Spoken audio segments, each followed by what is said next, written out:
सर्वविद्या विद्येय विद्या है, देह नहीं है इसकी, स्वर की। इसके थिंकिंग कंपन से समझा जाता, जो कि जीव की भी देह नहीं है, जीव भी विदेही है और स्वर भी विदेही। ये चखने में, समझने में और सुनने में नहीं आता। इसको समझना पड़ता गुरु शिष्य के संवाद से। संवादों में जैसे दो चार ऐसे लोग मुझे मिले, बोले वो दम है आप में। अब दम कहते हैं वो गांजा को पीने को, दम जबकि श्वास का नाम है। श्वास आपके अंदर है तो आप जिंदा है। और उस श्वास के अंदर जो थिंकिंग है, जो कंपन है, जो वास्तविक चैतन्यता है, जो विचारों की, व्यवहारों की श्वास से हट करके, विचार कभी आपके अंदर ऊंचे नीचे आ गए तो आपकी श्वास गर्म हो जाएगी, आपकी श्वास तेज चलने लगेगी व्यवहारों से। तो आपकी श्वास कौन सी? निज श्वास। अब निज श्वास और निज स्वरूप को लखत मिटे आस और भास, आशा भाषा कल्पना सभी होए विनाश। हम निज स्वरूप तक पहुंच नहीं पाते हैं। हम ऊपर से कपड़ा देखेंगे, चमड़ा देखेंगे, या उसके व्यवहार देखेंगे, उद्दंडता पूर्वक व्यवहार देखेंगे, सहज व्यवहार देखेंगे, गुणात्मक व्यवहार देखेंगे। वो निर्गुण, निराकार, निराकार, निरा है ना पानी का आकार, जितने आकार विकारों से रहित जो चलता है वो संवाद से। शब्द अति झीणा बूझ विचारा, जा से होय सकल निर्वारा। शब्द अति झीणा बूझ विचारा, हमारे बाप दादा कहते आए, और वास्तव में वो परम सत्य है। क्या फूस का तापना और क्या परदेसी की प्रीत। परदेसी से प्रीत करो घड़ी दो घड़ी, और वो जो है अपना चलन शुरू कर देता है। सदगुरु कबीर अविचल, अव्यक्त, और कहां से आए? सदगुरु कबीर जो आए हैं वो अविगत से हम चले आए, जहां गति नहीं, थिंकिंग नहीं कुछ। अविगत से हम चली गए, कोई भेद मर्म नहीं पाए।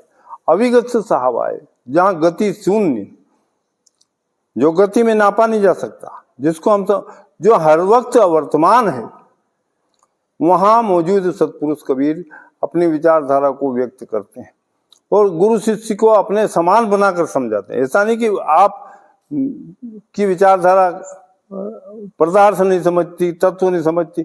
जब तक आपसे कौन से संवाद को ठहराओगे, आप निर्णय पे कौन से संवाद को लाओगे? तो गुरु अपने समान बना करके अपने विचारों को, अपने व्यवहारों को स्थिर करके और सत्य का पद प्रकाश करते हैं। सूर्य चंद्र स्वर का क्या महत्व है? सूर्य से 3 रोज है, सूर्य के 3 दिन है, मंगल, रवि और शनि, और चंद्र के दिन 4, सोमवार, गुरुवार, बुधवार और शुक्रवार। ये 4 दिन चंद्र के हैं। तो 4 और 3 7 हुए। यही हमारी हिंदू पद्धति में या कोई भी सांसारिक मनुष्य प्राण पिंड में समझौता है कि प्राण और पिंड के अंदर 7 फेरे का संबंध होता है। शरीर से शरीर बनाने के लिए पति पत्नी विवाह करते हैं, इसमें निकाह करते हैं। निकाह का मतलब कहना मत किसी से, जो कुछ है हम कर रहे हैं वो अति गोपनीय, अति गूढ़ है।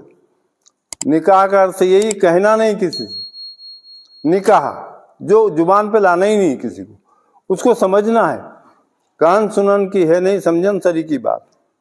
जो समझन सरी की बात है वो कहने सुनने की बात नहीं है। कि मन कपड़े चमड़े की रहित व्यवस्था को देखो, तब आपको अपने स्वर का जो प्रकाश है वो सामने आपका है, वो आपका प्रकाश है। वो कभी ग्रह नक्षत्र तिथि नक्षत्र में नहीं बांटा जा सकता। जो आपका प्रकाश है वो सभी घटनाओं से रहित है, उसमें कोई घटना घटित नहीं होती। वो आका है, अखंडित है, उसका खंडन भी नहीं होता कभी, वो आपका है। स्वास्थ्य की दृष्टि से इनका क्या महत्व है? वह स्वास्थ्य, इसमें जो वज्र की तरह शरीर को बना दे, वज्र अंग बलि, वज्र जैसा अंग बन जाएगा यदि श्वास का कोई अभ्यास करता है।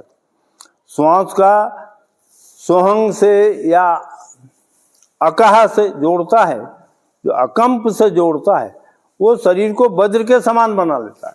इसीलिए वज्र अंग सबसे पहले उपासक इसके पवन सूत है।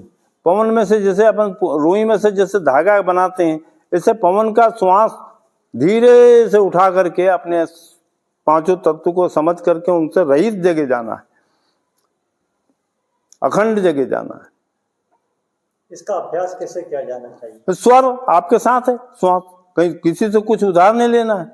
कहीं से कोई सामान नहीं लाना, केवल एक रुई का धागा आप लेकर के समझ लो कि श्वास का कंपन क्या है, श्वास अकंप कैसे रहता है। जहाँ अकंप श्वास है, जो तत्व की श्वास है, उनमें 4 अंगुल, 8 अंगुल, 12 अंगुल, 16 अंगुल। जो पृथ्वी तत्व है वो 12 अंगुल का है, जो जल तत्व वो 16 अंगुल का है। जब आपकी श्वास में 5 तत्व बहते हैं, आकाश तत्व अंगुष्ठ बराबर है, अग्नि तत्व 4 अंगुल है, पवन तत्व 8 अंगुल है। तो ये हमारी नासिका से जो श्वास चलती है उसको नापा जाता है, और नाप करके साधक इसकी साधना शुरू कर देता है। और गुरु शिष्य संवाद इसमें होते रहना चाहिए, क्यों मन में कई तरह के विचार और तत्वों का प्रवेश हो जाता है, और वो तत्व प्रधान होकर के आदमी में चंचलता, स्थिरता, ये तत्वों के हिसाब से आती है। आप एक साधक को स्वर साधना में किस प्रकार से सलाह देंगे? नहीं, मेरे पहले तो उसके अनुग्रह, उसकी लगन देखूंगा। गुरु से लगन कठिन मेरे भाई। गुरु कौन है? वो तत्व जो समझने समझाने के लिए गुरु शिष्य को एकाग्र मन होना पड़ता है, मन की चालाकियों से दूर होना पड़ता है, तब जाकर के वो गुरु शिष्य के अंदर ये निर्णय आता है कि यही सार और सत्य तत्व है, जो कभी बदलता नहीं, जो कभी प्रकृति में घटित नहीं होता है,